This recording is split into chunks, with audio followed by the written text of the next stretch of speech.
Welcome to the American Intelligence Media. My name is Douglas Gabriel. I'm your host, also known as Thomas Paine in the Ask the Globalist, because that is one of my favorite things to do. And by the way, we've been doing it so well, haven't we? Today on the show, we're welcoming our dear friend, Michael McKibben. Michael, welcome to the show. Hi, Douglas.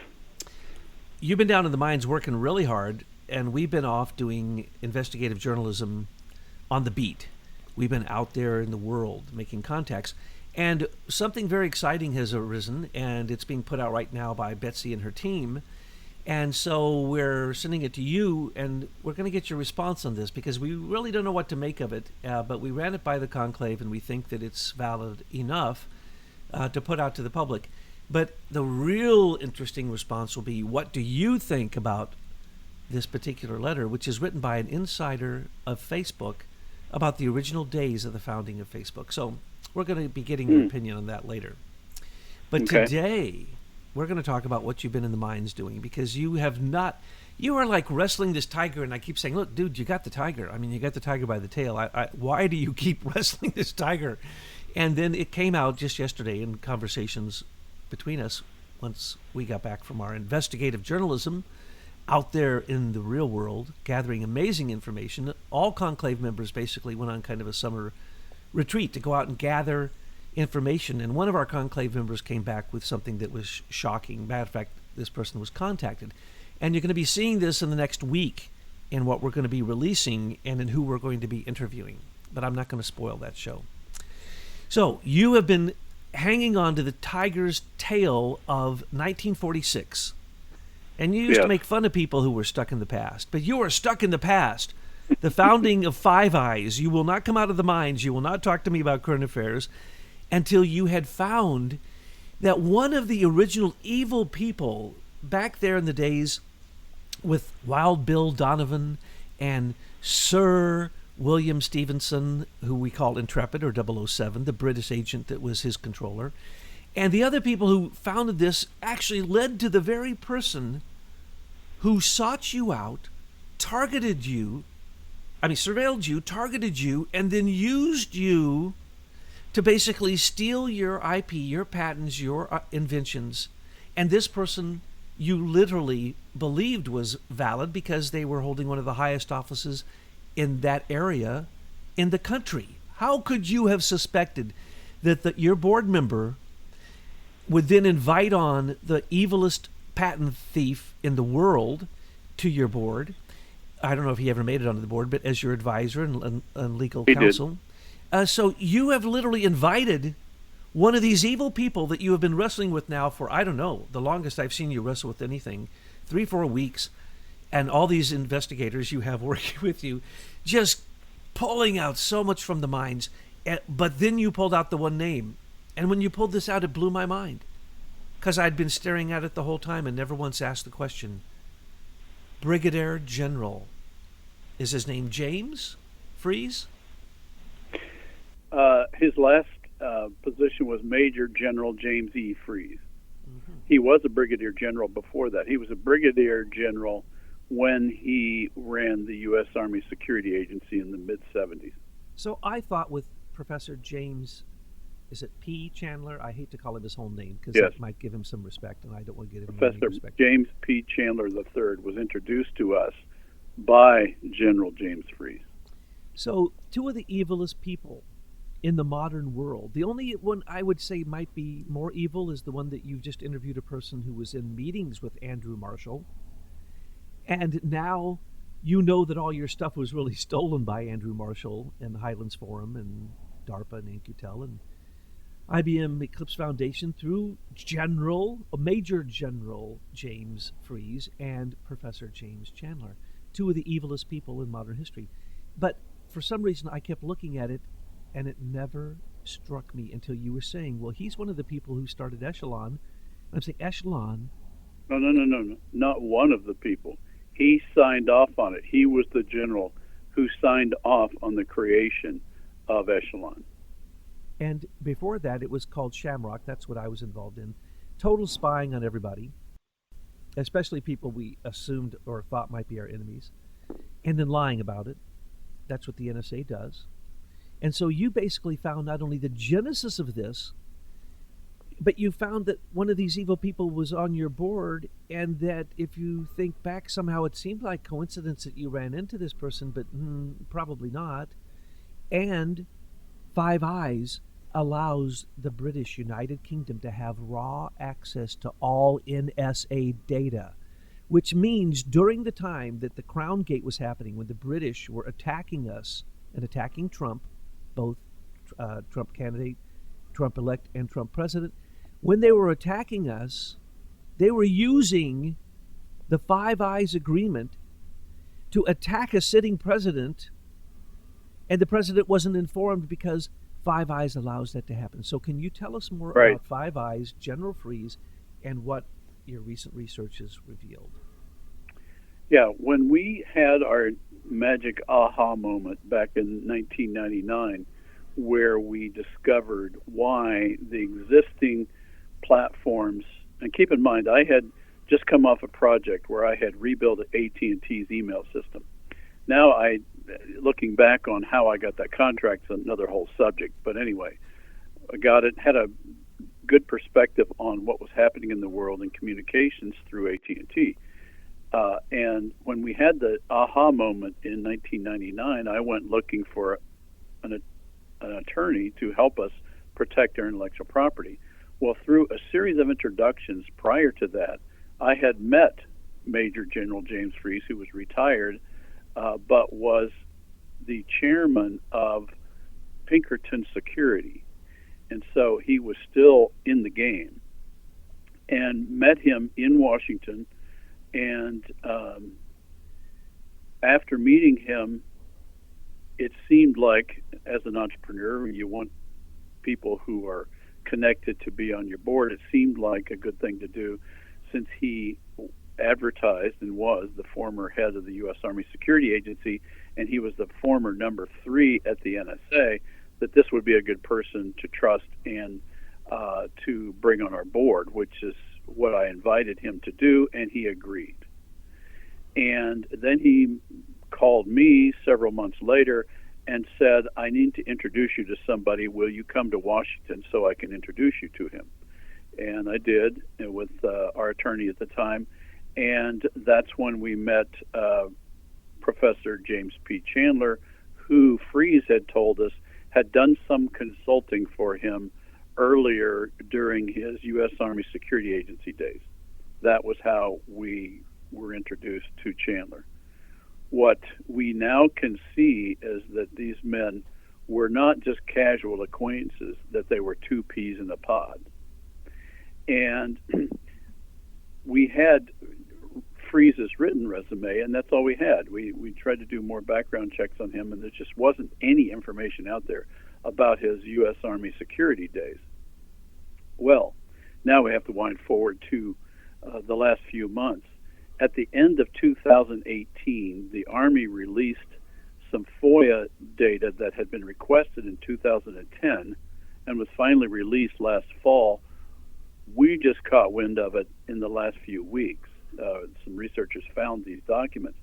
And in these documents is a 1978 discussion of what was going on in the U.S. Army Security Agency specifically. And within that were specific references to then Brigadier General James E. Freeze. And lo and behold, we see, the document was heavily redacted, by the way. It was redacted by the CIA, the NSA, the FBI, and did I say NSA? Yeah, a lot of information was redacted, but what wasn't redacted was the discussion of the minutes of the meetings where General Freeze signed off on the creation of the project that we now know from Edward Snowden as Echelon. And you know about Echelon, right? Because you were in the precursor project to Echelon, if I understood you right. Yes, called Shamrock. And then Echelon was for a while, and then it went to different names. They Right. change the names all the time. They changed the name last year to say, Right. oh, we're not surveilling people anymore. We stopped that program. They Right. started another So one then they changed the the name. next day Yeah, and made it even stronger. correct. So, in fact, we found a list of the projects and their original names and their current names, and Echelon is in there as one of the projects. But Echelon was different in that Echelon was specifically going to unify the different types of intelligence that were being gathered: signals intelligence, human intelligence, communications intelligence like phones, radio traffic, feedback from spies and informants and information. And it was going to be unified into this program called Echelon. And what we now see is that our first director was the person who organized the current system that is called Five Eyes. In fact, the Five Eyes agreement between U.S. and the Commonwealth nations, including the U.K., occurred in '46. And as they got organized, that was about the time that General Fries entered the U.S. Army Security Agency, where he made his career, including NSA relationship. And the people who were at the '46 meeting on the British side and the American side all fanned out after that to implement that agreement. And that agreement, in current terminology, is what is being referred to right now as the Five Eyes Agreement, the organization of global intelligence that involves, they say Five Eyes, which would be U.S., Canada, UK, New Zealand, and Australia. But essentially, it's U.S. and the Commonwealth, because they allow other Commonwealth countries to be a part of this as well. And it's very clear from looking at this that the British were in control of this whole organization, and there was the general, the person who was in charge of the U.S. side was a Brigadier General Quarterman, W. Preston Quarterman, who was a colleague of General Fries. He was a little older, but if you look at the military intelligence Hall of Fame, Quarterman was inducted into the Hall of Fame in '88. Fries was inducted into the Hall of Fame in '87. So clearly, Fries is a player. But these FOIA documents that just came out show that in the '70s, during the Carter administration, that Fries was in charge of organizing this unification of all military intelligence under something called Echelon, and they called it the Echelon Corps. In other words, they took the data that was out there in these different silos of data and pulled them up one level so they could have one common way of accessing all the information that was in each of the data silos. And of course, that creates scalability problems. For anybody in data, you would know that when you put data out in a lot of different pots, it's tough to know sometimes when one pot has some data you want and another pot doesn't. So they created this concept, been around a long time, to unify all that data. And if we go back to when I met Fries, obviously when Fries saw our solution to the scalability problems that Microsoft and Oracle and Novell and the companies and IBM were having in the late '90s, when the internet was just hitting, he knew that we had the solution, and that's why he brought Chandler in as his legal beagle, to make sure that as they stole our invention of what now is called social networking — we didn't call it social networking then, we just were trying to solve an engineering problem. But when he saw that, he knew that he had to bring in his top gun, Chandler, to make sure that this Echelon program would have our platform as the mechanism they finally needed and had to have to finally fulfill his vision that he created with Echelon. Now you're talking my days of the NSA, okay? In 1971, when Echelon was first brought in, they said it wouldn't work because it couldn't handle metadata. You see? Yep.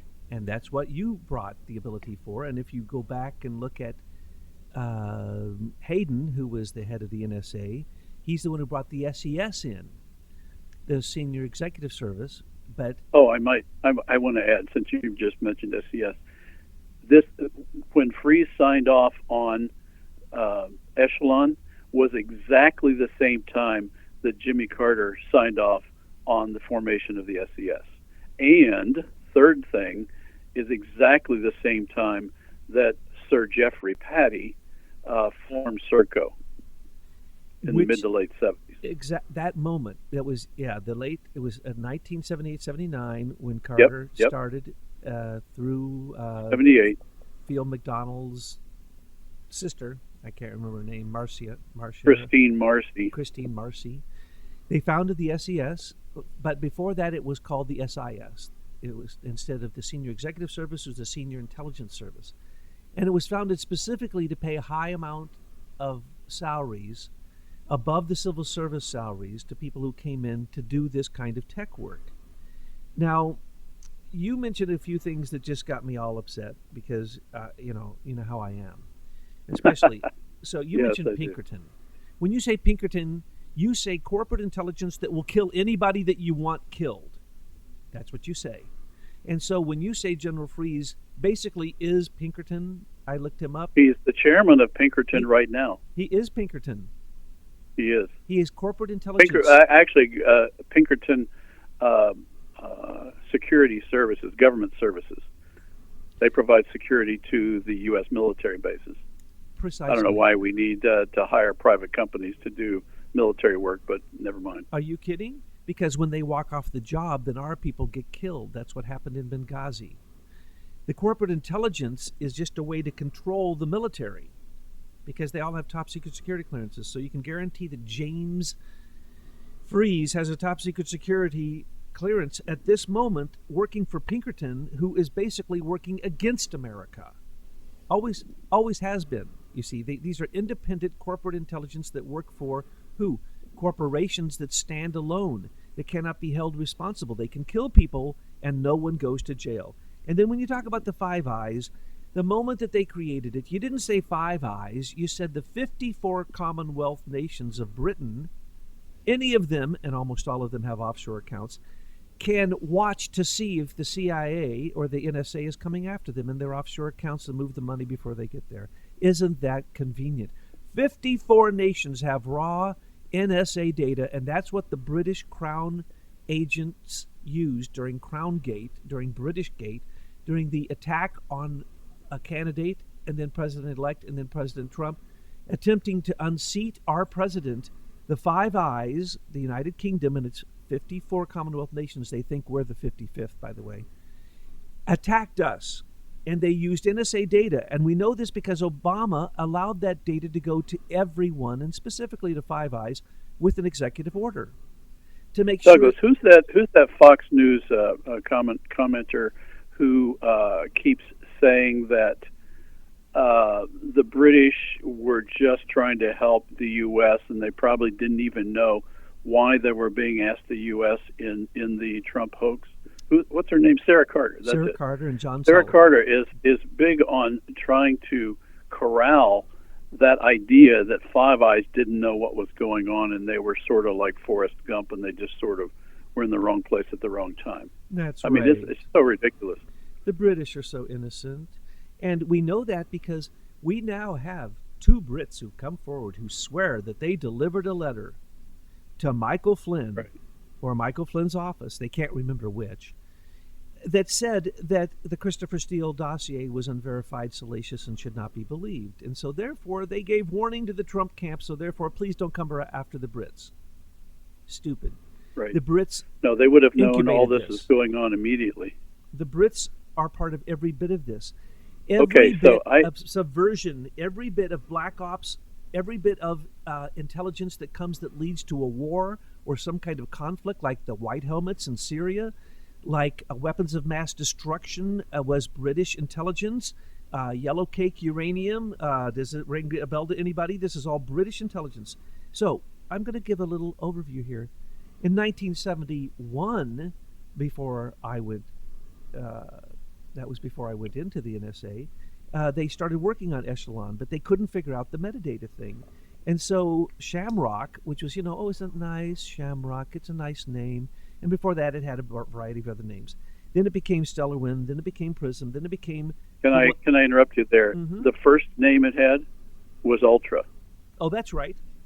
Yes, Ultra. The Ultra was the name of it in the 1946 meetings, and they actually asked, were hesitating on even letting the FBI participate in the organization of this intelligence system because they were asking whether the FBI participant had been read into the Ultra oath.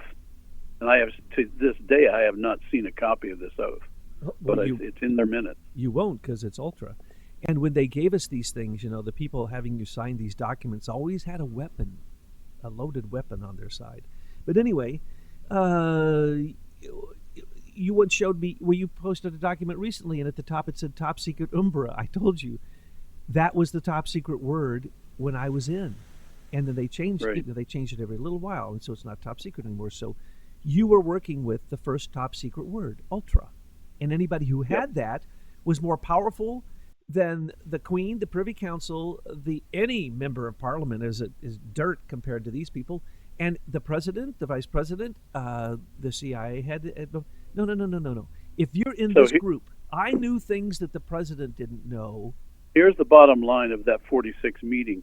That 46 meeting was organized completely by spies who lie for a living and has formed the culture and the ethos of our modern world. And they're all lying pieces of crap.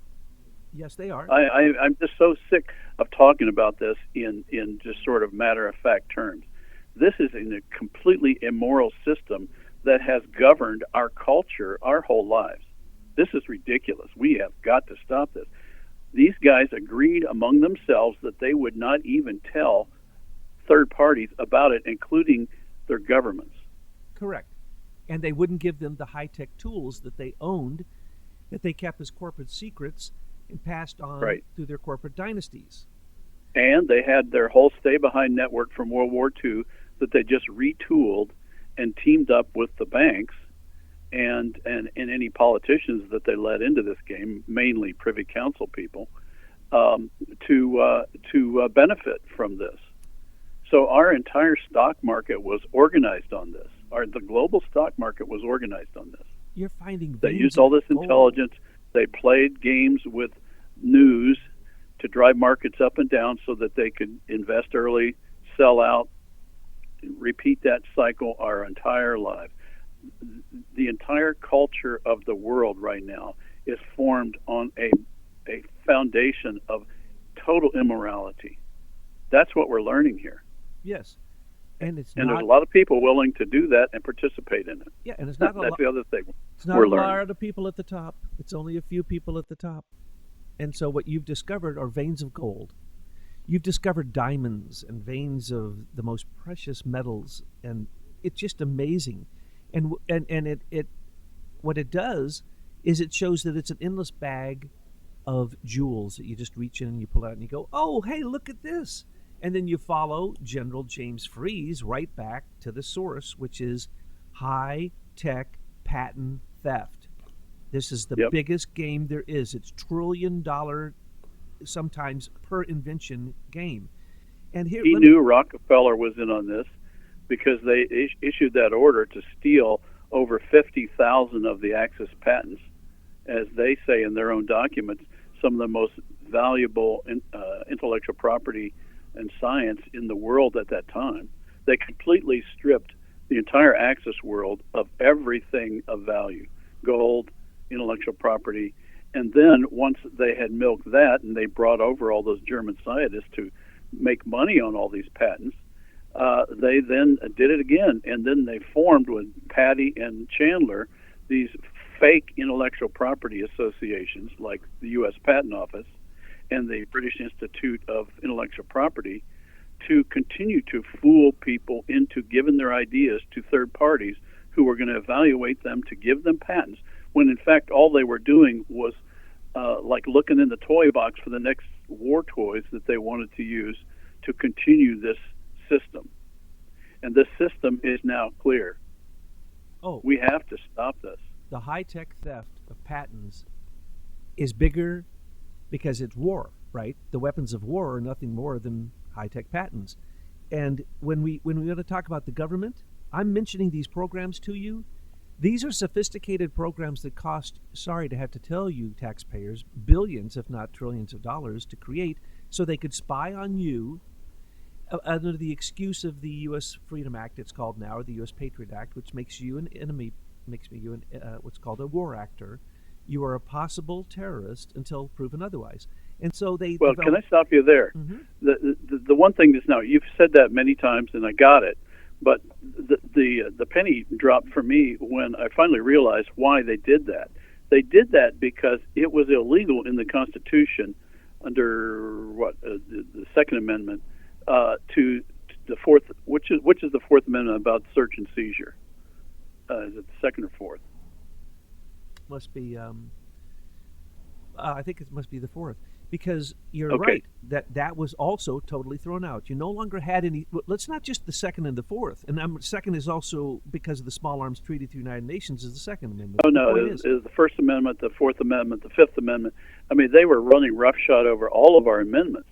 But in order to justify being able to spy on everyone, they had to make everyone a possible enemy so that they had some legal cover for doing what they were already doing. And so what we see here is a bunch of pick your adjective lawyers who were playing games with our law, knowing that Main Street believed in the Constitution, so they had to do it in such a way so they could fool Main Street.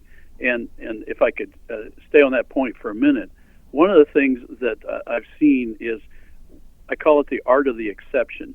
This is how they did it. These very clever, these people think they're clever, and they are clever. How they do this, these lawyers, they always use the constitutional language in the first clause of their laws and their regulations and their policies. But the second clause is all the exceptions. And it's the art of the exceptions that has governed our country. Look how they started this Mueller investigation from a special counsel policy within the Department of Justice. Why did they do that? Because Congress did away with special counsel laws. And so what they did is they created their own policy and as an exception, and that has been the legal basis for the whole special counsel program. administrative The regulations. art of the exception. Yeah. And in a regulation, I can make an exception to any regulation because it's just a regulation. So I don't have to Right. follow that regulation, though it actually supplanted a law which was voted on by Congress, which was thrown out and replaced with an administrative regulation. Now, when we're talking about 9/11, it had to happen. There had to be an attack on domestic soil so that they could turn all of us into possible enemies. Yeah. That was the plan. That was, and then Oklahoma bombing, and then Waco or what, Ruby Ridge, anything they want to say. Oh, look, we have enemies within our domestic border. Therefore, we have to surveil every American. We cannot give that up. They have not given up that whatsoever. As a matter of fact, I'm going to tell you about something that is seldom ever talked about, but here's the reality. And I dare you to find someone else who will tell you this.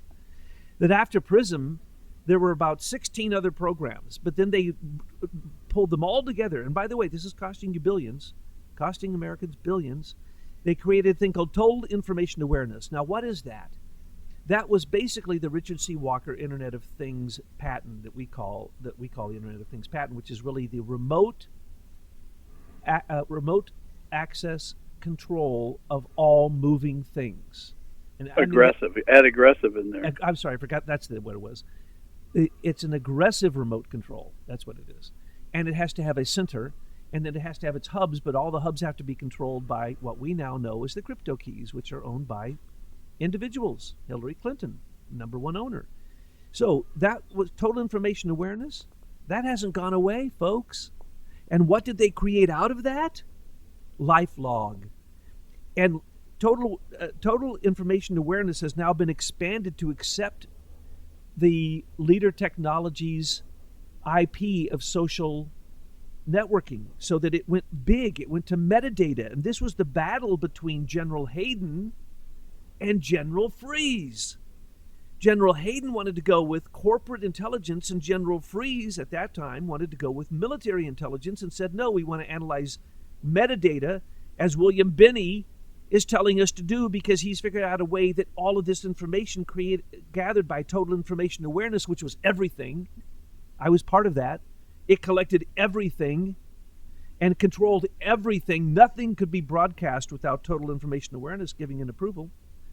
And then it goes to another stage in a second I'll describe. But General Hayden and General Freeze were fighting. And this has been shown in William Binney's movie. And that's the reason he quit. Because they wouldn't allow him. He knew that the echelon system would fail miserably. And he knew that the system that was working could be transformed into one that would actually become correct. So when they created LifeLog, it was an attempt to create a total information awareness of each individual in America. So Facebook was the public weaponized form of that. So social media was a weaponized experiment in behavioral modification through the cyber warfare field of virtual reality. And this is no joke, folks, because it's going on and you're part of it whether you like it or not. So LifeLog got dropped and replaced with Facebook when they stole Leader Technologies' IP and their source code. And then it became the following: tailored access operations, which is almost never referred to by anybody. Tailored access operations. That then morphed into the CIA's version, because the tailored access operations was NSA, and all these other ones I mentioned were NSA. And then the CIA said, wait, you can spy on us.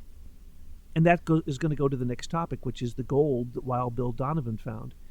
And when they wanted to go after the gold that Wild Bill Donovan was depositing in the rogue CIA banks and the 2,000 corporations that actually hold that gold, and other places that he has stashed it, that's when the war between the CIA and the NSA in America started to happen. And so tailored access operations was replaced by the CIA with their own version called Open Source Works. Now, what's really amazing is when they did that, they let the bag open and the cat jumped out, because they let everyone know that the NSA was surveilling everyone, because the CIA was now giving out a program through Peter Thiel called Palantir, or I oftentimes mispronounce it because it's a word used by J.R.R. Tolkien. Palantir, however you pronounce it, it's Peter Thiel's company now, is nothing more than a corporate version of Open Source Works, which is the CIA's version of the NSA's tailored access operations. And what do they intend to do? Monitor every single person, create a little cube that you're going to be in, and they're going to give you all the entertainment you want, but they're going to control your bank account, your car, whether you can travel. Everything about your life will be just like Dragonfly is being used in China right now. Eric Schmidt created it there, and it's already here, folks. And that's out of the bag because stupid Mark Zuckerberg keeps admitting these things. And so now there is a credit score for every person on Facebook, as they also then follow people who aren't even on Facebook, anybody you contact through your Gmail. Because Palantir, and I'll end with this before we go to the gold, which will really get me excited. Palantir can look up anybody on any social network platform because they all have the NSA's back door. And that's the battle between the CIA, both the rogue CIA and the CIA, against the NSA. And that's why Admiral Rogers quit. That's why they wanted to fire him, because he went and told Trump, you're being surveilled, both hardwired here at Trump Tower and in all these other ways. And then he basically stepped down and he said, you got to audit all these people because they're just giving away NSA data, not only to the Five Eyes, but to every Commonwealth country under the United Kingdom's banner. So the NSA data goes to everyone but Americans, is what we have found out. And it's these programs, and it's this fight between the CIA and the NSA, which started from day one with the Brits, with the OSS, what is it, the Office of Special Services or something like that? Strategic Services. Yeah. Strategic Services turned into the CIA because why? But there was another SOE, the Special Operations Executive. That was another layer in there. That's the stay in behinds. Addition to the SIS. Right. And that's the SIS I never fully explained. But the SES started with SIS, and it was for intel people. And it was all because they wanted to get ahead of the game in this surveillance, targeting, and basically brainwashing. Let's just call it what it is. That's what it always was supposed to be, brainwashing from day one. Yeah, we're seeing connections now. First of all, we need to remember about 2/3 of the British participants in that 46 meeting are redacted to this day. We need to demand that the NSA or whoever is releasing these documents unmask who these people's names are, because I think we're probably going to see relations to current people. But the other thing that's really interesting about these relationships, and the ones we do see, is their connection to many of the players in the media at the time in 1946, including Henry Luce, who started Life magazine, Sports Illustrated, one other name, Fortune magazine. And these were all tied. These are all intelligence people tied to this Five Eyes agreement. And then we, of course, have the Tavistock Institute, which had been tied to them since World War I, since 1919. And so these guys were feeling their oats right after the war. It was so confusing. But what we now see is that generally the Americans wanted to go home, and the Brits were just getting started. They were just getting their horses lined up in the gates. Because what happened after that is that everything that they didn't like about the original agreement, they started modifying in future meetings. And what we see is their mechanism for keeping control of all these people is just keep giving them peerage titles. Because of the people they've disclosed, about 7 people, all but one became sirs, if they weren't already sirs. And the other one had every title you can think of except sir. And he was sent over to the United States to liaison with the NSA and the CIA, and he was working with GCHQ, which became their new name after the war for the British version of NSA. And then get this, he was assigned as something called an integree, and I had never heard of this name, looked it up. It's not in the dictionary. It's a specific, unique word that the lawyers at the NSA and in our government, State Department, gave to essentially employees from other countries that are integrated into the NSA business. So integrees were people primarily from the UK and the Commonwealth who were working within the NSA. And this guy was the chief of the integrees. And then after he retired from the GCHQ, he was hired by the NSA and worked at the NSA till essentially the day he died. So they obviously wanted to keep him close. He knew too much. Well, I'd like to call those integrees what they are. British patsies, British spies who are treasonous and should be hung. I don't care about the Five Eyes Agreement. They knew that they were giving national security information that harmed America to the Brits. And they saw what they were doing with it. I saw what they were doing with it. I was only in for 3 years. It was very clear what was going on. The corporations were controlling the military, and the corporations were being controlled from Britain. So when you say integrate, that's a spy. And when you say GCHQ, you say NSA's lapdog. And when you say CIA, you say, forget CIA. The CIA came from the OSS, and it came from the SOE, the stay-behinds, and it's nothing more than an extension of Britain. And when you look at what happened there, when Wild Bill Donovan, who was really a war hero and nothing could stop him, he said, well, I'm going to go after the German and the Japanese gold. Hello, where is it? The interesting thing about Donovan is they really liked what he did during the war, But most of the American officials after the war did not want to give him leadership. Well, they didn't give him leadership of the CIA, and they also didn't want to give him any official position that involved intelligence. He kept getting pushed out, and he was very close to a bunch of the British peers, a bunch of the sirs from this 46 agreement. And it's pretty clear that he went to live in Jamaica, I believe, and was quite cozy with the Privy Council, and it looks like he made his business outside the U.S. Oh, yeah. There was a battle between Allen Dulles, the head of the CIA, the man who designed and orchestrated the death of JFK. After JFK fired Allen Dulles as the head of the CIA, he refused to leave, and a few months later he killed JFK. After JFK said he was going to cast the CIA to the winds, completely destroy it, which needs to happen. There doesn't need to be a CIA, period. But anyway, Allen Dulles was, his brother, was his name? Isn't that interesting John? that both Eisenhower and JFK warned us about this, and we still have it? Right. And who was it that became the head of the CIA? Allen Dulles, who was Rockefeller's banker, basically, and he was controlled by his brother, who was Rockefeller's lawyer, who started the Council on Foreign Relations. And was Rockefeller, one of the funders of Tavistock Institute in 1919. Oh, yes. So Allen Dulles was in a war with Wild Bill Donovan. Why? Because Wild Bill was like Patton, who said, I'm turning my tanks towards Russia, and we're going to take Russia because they're going to be our enemy if I don't. And no one would listen to him. And some insinuate, that was his demise. But anyway, Allen Dulles was in a war with Wild Bill Donovan because he had a handler named Sir William Stevenson, who was Stevenson, that's right. Stevenson, yeah.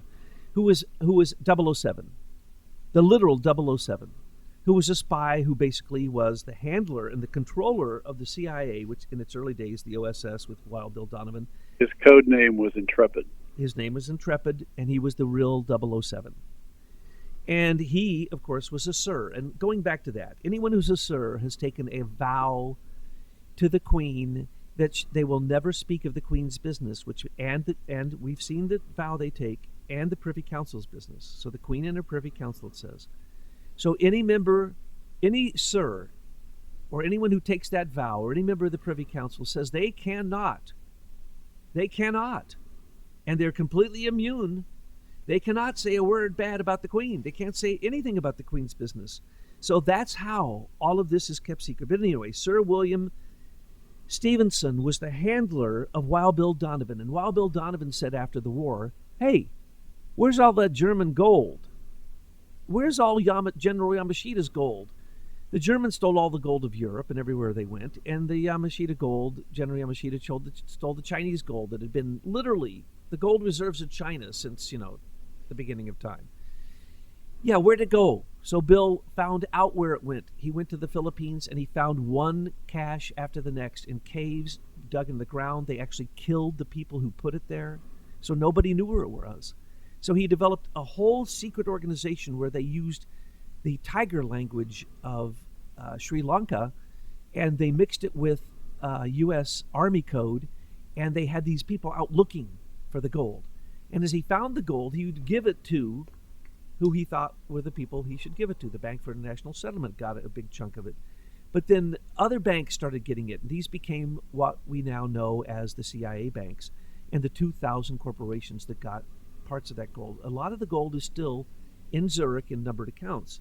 So we know that the British controlled the finding of the largest amount of gold. Actually, that gold is probably equal to, let's just conservatively say, 50% of the world's gold reserves at this moment.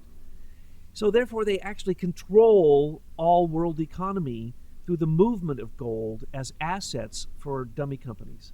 And we know this is true because this is the way the British always do it. This is nothing new. They've been doing it since the Venetians taught them how to do it, since the British East India Company became Britain, since the Dutch East India Company, was founded as the first corporation in So you mean all these people, you're popping my bubble now, Douglas, you mean all these people that are supposed geniuses on the stock market are not really geniuses? No, that's like the release of Vault 7. There's no possibility for the NSA to even put that much data in one place, let alone make it accessible to one person, let alone who was a corporate intelligence stooge, who was brand new. No, doesn't happen. Snowden didn't happen. Vault 7 didn't happen the way they said it did. This is the CIA and the NSA in war with each other. They're trying to show with Vault 7 the very tools that NSA uses to reveal the rogue CIA and the CIA's real agenda. They have to stop the NSA, so they revealed these secrets. What's it doing now? It's ruining whole entire countries because of the release of Vault 7. Snowden, the expert on everything? Not possible in those services. You're in silos. You do not know what's going on in the room next to you. Not possible. Corporate intelligence does not have that purview. Not possible. Just for that reason alone, we know it's fake. So the real battle is between your guy, James Freeze, who was the Army ASA. That's what I was in, the Army Security Agency, but I worked for the National Security Agency. I worked for the U.S. SF, the Air Force. I worked for the Office of Naval Intelligence. I worked for all of them. But the point is that General Freeze was ASA, and man, you don't get any stricter and any more military than that. Somebody disobeys, you kill them. Have their court-martial later. And who was he at war with? The Office of Naval Intelligence, Office of Net Assessment, which was ran by Andrew Marshall, the leader of Highlands Forum, and Dick O'Neill and James Baker. And they still run it to this very day. We are not talking about 1946.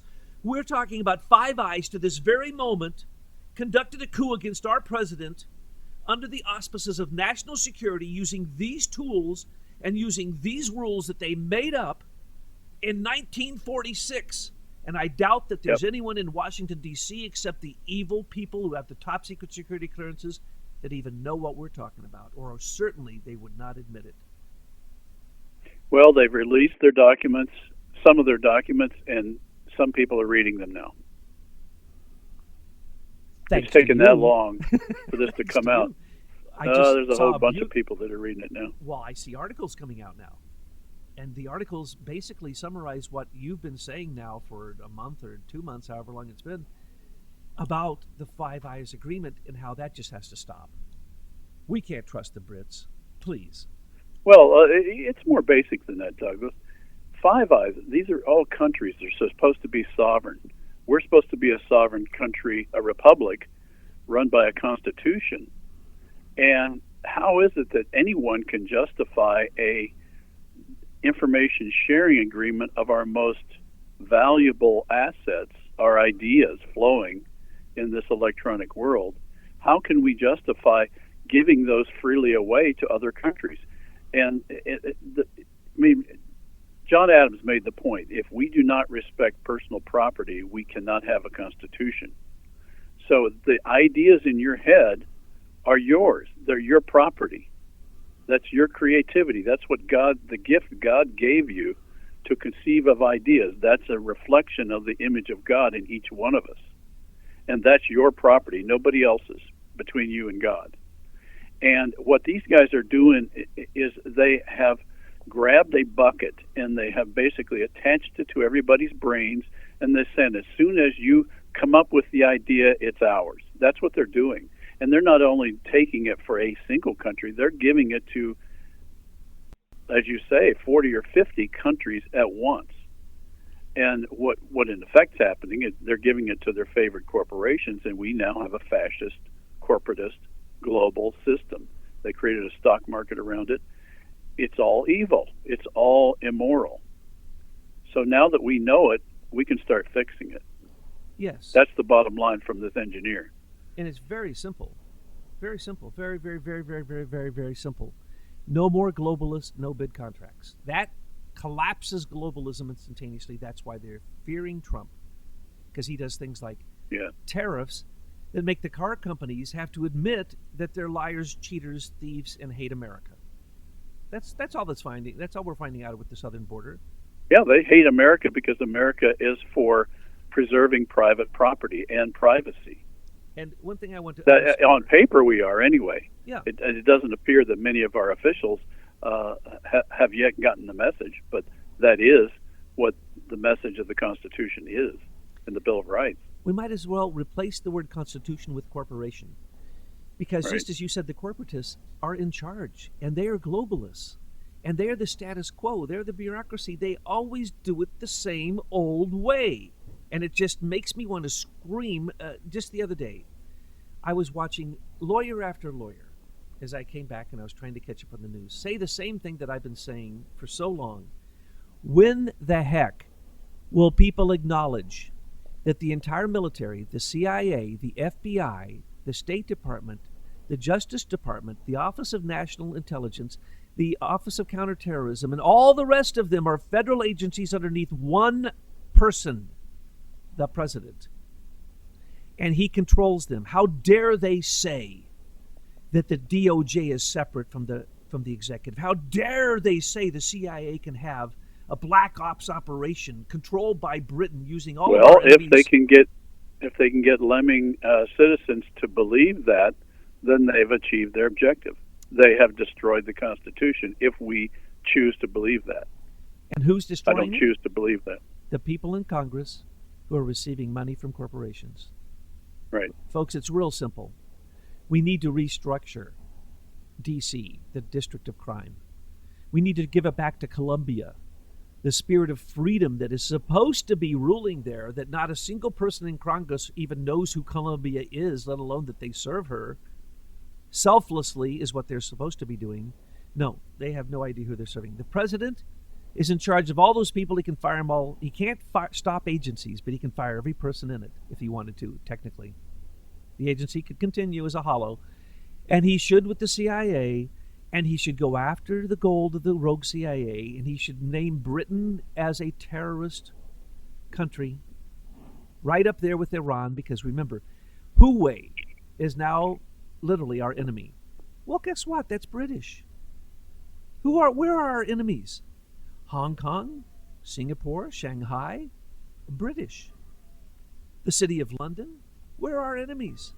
The Vatican. Well, let me give you a factoid. In some of our researchers investigating General Freeze fell onto a series of documents of magazines that were issued within the military intelligence group of the Army, and one of them was specializing on knowledge management, and they were talking about their various knowledge management programs, and they got into cultural awareness and the training and the assessments that were being done to improve cultural awareness for our soldiers, for our intelligence soldiers specifically. And lo and behold, on about page 48, in a footnote, there was a single reference to a company called Conoco, Konoco Limited. And I'd never heard of the company, and especially in training and development, which I used to be in. I thought, well, this is an odd little company. Let's go look at it. And to cut a long story short, it's a British company headquartered in Scotland, and they have these unbelievable clients. That's a who's who list of the British Privy Council, and including Hawaii, including Rio Tinto, British Nuclear Fuels, BP, the UK government, and this British company is handling the cultural awareness training of our military soldiers in the U.S. for military intelligence. Yeah. Now, do we not have enough companies, training companies? I know many good trainers just in Columbus that could easily handle that contract. So the question is, why are we giving it to a bunch of Brits? If you go to the website, you can see it's a really fake company. They've got all these people all over the planet, but clearly their job is not training; it's something else. And I'm guessing it's propaganda. It's brainwashing. Sounds like Joseph Mifsud's Rome, in Rome and in Italy, his little Link Campus University, which does nothing but trains intelligence officers. In who? Well, for who? but who's training who for what is Exactly. the question. Why are we hiring British people to train American soldiers for intelligence? Why are That's the operative question. Exactly, and we've seen this with Joseph Mifsud, that when George Papadopoulos and Carter Page went over to Britain, they were treated like they were royalty, and basically, what are they doing? This is nothing more than brainwashing our intelligence officers, the only people. Right. Who really know what the Five Eyes Agreements is, the only people who really know what the truth is. And mind you, I've said this to people and they look at me like I'm insane. The president does not know all that his agencies are doing. No possible way. And That's the right. worst stuff that is going on, the worst black ops, for instance, the one after him, Crossfire Hurricane, he will never hear about. Look at this. He can't even get anyone to tell the truth from the agencies that he's in charge of. They go on CNN, they go on MSNBC, they go on mainstream media, and they basically break their security agreements and call him names, and they refuse to basically admit that they ever worked for him. They think that they were working against him and they were doing their job. These people are sick. So I want to thank you for keeping your miners down there, researching there, because you found a vein of gold. I swear you have. I didn't know that at first, but now the finds that are coming up are just beautiful. So I don't care how many canaries die. I want you to keep them down there. And I know you only come up to eat Okay. once a day. I want you to just deliver their food down there to them, okay? Don't let them even have time to come up, because what you're finding is so apropos to exactly what's going on right now. If you understand the Five Eyes, you understand the Mueller investigation and Crossfire Hurricane. So thank you. Well, I need to give a shout out to the patriots all over the planet that are involved in this.